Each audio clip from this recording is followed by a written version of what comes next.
গত ক্লাসে আমরা ওয়েবসাইটের বিভিন্ন উপাদান সম্পর্কে পড়াশোনা করেছি। আজকে থেকে আমরা দেখব ওয়েবসাইটের বিভিন্ন অংশ সম্পর্কে। তো কয়েকটা ক্লাস ধরে আমরা থিওরি ক্লাস নিব, থিওরি কিছু নিয়ে জানবো, এবং এইগুলো শেষ হলে আমরা আমাদের HTML এর যে কোডিং পার্ট সেখানে চলে যাব। তো ওয়েবসাইটের বিভিন্ন ওয়েব পেজের বিভিন্ন অংশের মধ্যে কি কি আছে সেগুলো আমরা এই ভিডিও থেকে দেখা শুরু করব। তো ব্রাউজারে প্রদর্শিত পেজের যে মূল অংশসমূহ সেগুলো হচ্ছে অ্যাড্রেস বার। অ্যাড্রেস বার সম্পর্কে আমরা সবাই মোটামুটি জানি যে অ্যাড্রেস বার হচ্ছে আমাদের কোনো একটা ব্রাউজারে একটা সেকশন যেখানে আমরা লিখে থাকি কোনো একটা ওয়েবসাইটের ঠিকানা। এরপর আছে ওয়েব অ্যাড্রেস, যেটা আমরা ইউআরএল বলি, বা ইউনিফর্ম রিসোর্স লোকেটর, বা ইউনিফর্ম ইউনিভার্সাল রিসোর্স লোকেটর। তো যেমন এখানে আছে যে ডাব্লু এই যে http://www.systecdigital.com, এটা একটা পূর্ণাঙ্গ ইউআরএল। তো এরপরে যেটা আছে যে লিঙ্ক বাটন বা হাইপার লিঙ্ক, সেটা হচ্ছে যেখানে ক্লিক করলে আমরা সরাসরি আরেকটা পেজে চলে যাই, এটা হাইপার লিঙ্ক বলে। এটা আমরা হাইপার লিঙ্ক সম্পর্কে পরবর্তীতে আমাদের এই কোডিং এর যখন যাবো তখন আমরা শিখবো ওখানে যে কিভাবে হাইপার লিঙ্কটা কাজ করে। এরপর আছে কন্টেন্ট, টেক্সট ও গ্রাফিক্স, পেজের মূল যে ছবিগুলো সেগুলো সবই আমরা পাই এখানে আর কি। আচ্ছা, তো আমরা এখন দেখতেছি আমাদের ওয়ার্ল্ড ওয়াইড ওয়েব সম্পর্কে জানবো, বা ডাব্লিউ। তো সংক্ষেপে আমরা এটা বলি কি ডাব্লিউ, আর ফুল ফর্ম হচ্ছে ওয়ার্ল্ড ওয়াইড ওয়েব। এটা আসলে কি? এটা হলো পৃথিবীর বিভিন্ন দেশের সার্ভারে রাখা পরস্পর সংযোগযোগ্য ওয়েব পেজ ও ডকুমেন্টের বিশ্বব্যাপী ভার্চুয়াল জাল। আমি যদি এটা একটা উদাহরণ দিয়ে বোঝাই, সেটা হচ্ছে আমরা দেখি যে আমাদের পৃথিবীতে যত ওয়েবসাইট আছে প্রত্যেকটা ওয়েবসাইটের আগেই ডাব্লু এই তিনটা ওয়ার্ড থাকেই, অর্থাৎ এই তিনটা ওয়ার্ড দিয়েই আমাদের এই ওয়েবসাইটের ঠিকানাটা শুরু হয়।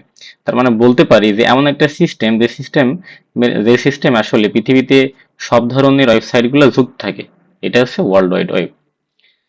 আচ্ছা, তো ওয়ার্ল্ড ওয়াইড ওয়েবের মূল কর্মপদ্ধতি ধারণা সম্পর্কে যদি আমরা জানি, তাহলে যে সারা বিশ্বে সব উন্মুক্ত ওয়েবসাইটগুলোকে সমষ্টিগতভাবে ওয়ার্ল্ড ওয়াইড ওয়েব বা ডাব্লু বা বিশ্বব্যাপী জাল নাম দেওয়া হয়েছে। তো ডাব্লু প্রধানত তিনটি প্রযুক্তির উপর ভিত্তি করে কাজ করে, যার প্রথমটা হচ্ছে HTML, হাইপারটেক্সট ডকুমেন্ট তৈরির জন্য ভাষা। আমরা এটা ফুল মিনিং পরে শিখবো, বা এখনই বলে রাখি, সেটা হচ্ছে হাইপারটেক্সট মার্কআপ ল্যাঙ্গুয়েজ। তো এরপরে আছে 2 নম্বর, সেটা হচ্ছে HTTP, যেটা একটা প্রোটোকল, এবং এর ফুল মিনিং হচ্ছে hyper text transfer protocol. Web server থেকে তথ্য স্থানান্তরের জন্য ব্যবহার করা হয় এটা। এবং থার্ড হচ্ছে ওয়েব ব্রাউজার।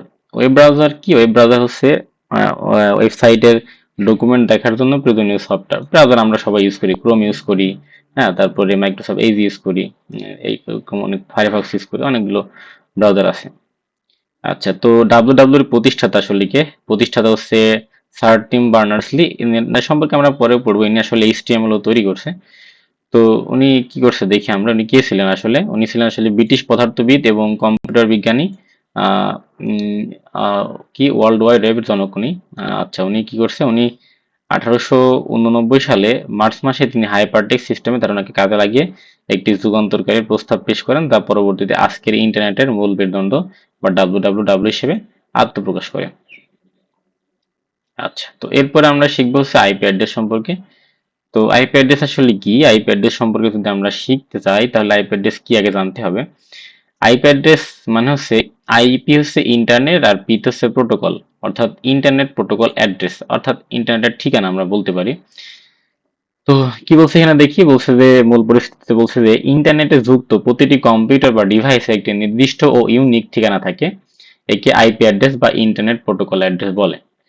আচ্ছা, তো আইপি অ্যাড্রেস বা ইন্টারনেট প্রোটোকল অ্যাড্রেস আসলে দেয় কে, বা কোন সংস্থা আসলে এটা বরাদ্দ থেকে, সেটা হচ্ছে যে IANA, অর্থাৎ ইন্টারনেট অ্যাসাইন নাম্বার অথরিটি নামের বিশ্বব্যাপী সংস্থাটি আইপি অ্যাড্রেস ব্যবস্থাপনা ও বরাদ্দ করে থাকে। তো আইপি অ্যাড্রেস লিখিত হয় কিভাবে? আইপি অ্যাড্রেস লিখিত হয় হচ্ছে, আইপি অ্যাড্রেস একটা উদাহরণ যদি আমরা দেখি, তাহলে এই যে একটা আইপি অ্যাড্রেস, এটা একটা আইপি অ্যাড্রেস একটা নির্দিষ্ট সংখ্যায় লিখিত। তো এটা লেখার আসলে কয়েকটা পদ্ধতি আছে। পদ্ধতিগুলো হচ্ছে এই যে ডটেড ডেসিমেল, মানে ডেসিমেল সংখ্যার ডট দিয়ে লিখতে হয়, তারপরে বাইনারি এবং হেক্সাডেসিমেল। আচ্ছা, তো ডটেড ডেসিমেল সিস্টেমটা হচ্ছে ডেসিমেল নাম্বারকে ডট দিয়ে লিখতে হবে, এবং এর যে প্রতিটা অংশ আছে এই প্রতিটা অংশকে বলা হয় এই প্রতিটা অংশকে বলা হয় হচ্ছে একটা একটা করে অক্টেট, এবং 4টা অংশ নিয়ে তৈরি হয়। মোট 32টা বিট এখানে থাকে।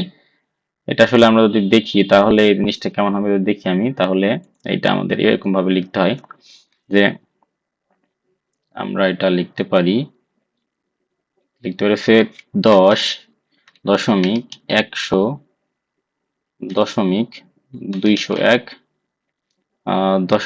.2। আচ্ছা, এটা একটা আইপি অ্যাড্রেস, এটা একটা আইপি অ্যাড্রেস। তো আইপি অ্যাড্রেসটা আসলে আমাদের এটা 4টা অংশে বিভক্ত থাকে। 4টা অংশ বলতে এই প্রথম অংশ, দ্বিতীয় অংশ, তৃতীয় অংশ এবং চতুর্থ অংশ। এই 4টা অংশকে বলা হয়, এটাকে বলা হয় ফার্স্ট অক্টেট, এটা সেকেন্ড অক্টেট এবং থার্ড এবং ফোর্থ অক্টেট। অক্টেট মানে হচ্ছে এখানে মোট 4টা বিট থাকে, বাইনারি বিট। মানে এই প্রত্যেকটাকে যদি আমরা বাইনারিতে রূপান্তর করি তাহলে এখানে আমরা 8টা বাইনারি বিট পাবো, এখানেও 8টা পাবো, এইখানেও 8টা পাবো, এইখানেও 8টা পাবো। তো এই মোট 4×8 = 32, অর্থাৎ এটা আসলে IPv4 এর কথা বলতেছি। তো 4 হচ্ছে মোট 32টা বিট নিয়ে তৈরি হয়। আর আমরা যদি এইগুলোকে এই প্রত্যেক মানকে যদি আমরা বাইনারিতে রূপান্তর করে প্রকাশ করি তাহলে সেটা হবে বাইনারিতে প্রকাশের পদ্ধতি। আর আবার যদি আমরা এই সিস্টেমগুলো, এই নাম্বারগুলোকে আবার যদি আমরা হেক্সাডেসিমেলে রূপান্তর করে প্রকাশ করি তাহলে সেটা হবে হেক্সাডেসিমেল বা আলফানিউমেরিক কোড। আচ্ছা, এই হচ্ছে আমাদের আইপি অ্যাড্রেস। তো আইপি অ্যাড্রেস সম্পর্কে আমরা আরো জানবো। যেমন আইপি অ্যাড্রেসকে বাড়ির ঠিকানার সাথে তুলনা করা যায়। যেমন রাস্তার নম্বর থাকে, হ্যাঁ, এটা যেমন ঠিকানার এই অংশটি আপনার এলাকা বা নেটওয়ার্কে নির্দেশ করে। বাড়ি নম্বর থাকে, এই ঠিকানার এই অংশটি ওই এলাকার ভেতরে নির্দিষ্ট বাড়ি বা ডিভাইসকে নির্দেশ করে। আর ইউনিকনেস মিনস হচ্ছে যে প্রত্যেকের বাসা বাড়ির ঠিকানা তো একটা নির্দিষ্ট থাকে, মানে কারো বাড়ির সাথে কারো বাড়ির তো ঠিকানা মেলার কথা না, যদি না একই ফ্যামিলির হয়। একই ফ্যামিলির হলে ভিন্ন কথা। আচ্ছা, তো ইউনিকনেস হচ্ছে এরকম যে এটা দুইটা আইপি অ্যাড্রেস কখনো এক হইতে পারবে না। এই জন্য প্রত্যেকটা বাসা বাড়ির জন্য আলাদা আলাদা আইপি অ্যাড্রেস থাকে, বাসা বাড়ি না সরি, প্রত্যেকটা ডিভাইসের জন্য আলাদা আলাদা আইপি অ্যাড্রেস দেওয়া থাকে। এই জন্য এই তিনটা জিনিস থাকতে থাকে, এই তিনটা জিনিস সাথে আমরা তুলনা করতে পারি। আচ্ছা, তো IPv4 সম্পর্কে জানবো, যেটা আমি আগে একটু বলছিলাম, এখানে আগে বলছিলাম। তো 4 সম্পর্কে আমরা দেখবো। 4 হচ্ছে মানে একটা ভার্সন। IPv4 একটা ভার্সন আছে, একটা 6 একটা আছে। তো আমরা 4 সম্পর্কে জানবো। তো 4 কি বলছে যে IPv4 ভার্সন হচ্ছে আইপি অ্যাড্রেসের মধ্যে 32টা বিটের, যেটা আমি আগেই বলছি। তো এই বিটগুলো মোট 8টি করে 4টা অংশে বিভক্ত থাকে, তাদেরকে আমরা অক্টেট বলে থাকি। তো অক্টেটের মান যদি আমি বাইনারি মান আমি ডেসিমেল মান হচ্ছে আমাদের এত, প্রথম অক্টেটের ভ্যালু হচ্ছে ডেসিমেল মান 72, মানে 172। আর দ্বিতীয় অক্টেট কত আছে, দ্বিতীয়টা হচ্ছে 16, এবং তৃতীয় অক্টেট হচ্ছে 122, চতুর্থ অক্টেট আছে 204। এগুলো আসলে যে ডট দিয়ে বোঝাই, যেহেতু ডেসিমেল তো ডট দিয়ে প্রকাশ করে 4টা অংশে বিভক্ত করে ফেলে। আর বাইনারিতে প্রকাশের পদ্ধতি হচ্ছে এই সেম জিনিসটাকে যদি আমরা বাইনারিতে রূপান্তর করি তাহলে যে ভ্যালুগুলো পাইতেছি এই ভ্যালুগুলো হচ্ছে বাইনারি প্রকাশ পদ্ধতি, আগেই বলছিলাম।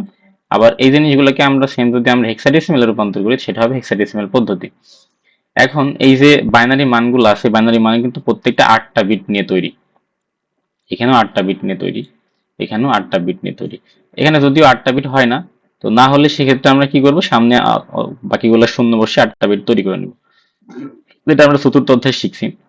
তো অক্টেট, 4 অক্টেটের ক্ষেত্রেও এবার আমাদের কি আছে, 8টা করে ডিজিট আছে।